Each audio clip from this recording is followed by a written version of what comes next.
काय नाही उचललं, लिहून दिलंय तुम्ही आम्हाला, नोंद पण नाही केली FIR. नाही ना, आम्ही नाही थांबणार आहे, मला पुण्याला निघायचंय. तुम्ही म्हटलं होते ह्याच्यावरती तपास चालेल, सरांनी तुमचं नाव सांगितलं होतं.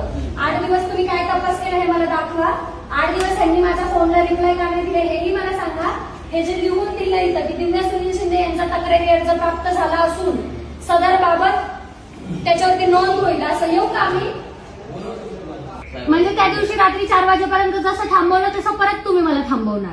म्हणजे माझ्या सेफ्टीचे काहीच नाही तुम्हाला, की मी घाटाघुटातून रात्रीची कशी येणार पुण्यावरून मुंबईला, तुम्हाला ह्याच्याशी काही घेणं देणं नाही. आणि उद्या माझ्यासोबत काही चुकीचं झालं की माझ्यासाठी कॅन्डल मार्च घेऊन येणार आणि चालणार माझ्यासाठी मोर्चा घेऊन. पोलीस स्टेशन आहे ना की कुठलं पब्लिक आपलं तुम्हाला रिस्क करण्यासाठी तयार केलेलं.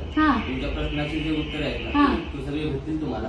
थोडा वेळ शांत रील्सचा 1 मिनिट, रील्सचा आणि पब्लिक ह्याचा मी तुम्हाला प्रश्न नाही विचारू शकत. अर्जाच्या चौकशीच्या संदर्भामध्ये किती दिवस अर्जाची चौकशी व्हायला पाहिजे? तुम्हाला मग तुम्ही हे तुमची काय जबाबदारी आहे? तुम्ही आता हे स्टेटमेंट का पास केलं? म्हणजे तुम्हाला असं वाटायचं आम्ही रील्स साठी इथं आलोय. यायचं असतं ना तर पंतप्रधानाच्या इथं असते, चांगली रील शूट केली असती आणि व्हायरल झाले असते. का मी जाऊ नाही शकत तिथं? तुमचा आणि तुमची बोलण्याची नाही, तुम्ही पद्धत तुम्ही आम्हाला हिसकावून गेले ना दरवाजा लावून, का नाही गेले तुम्ही? बाहेर मी आता इथं जेव्हा बोलत होते तुम्ही आले, एसी मध्ये बसले होते, गर्मीमध्ये आम्ही 4 तास झाले, 4 तास एकही PI इथं नव्हता.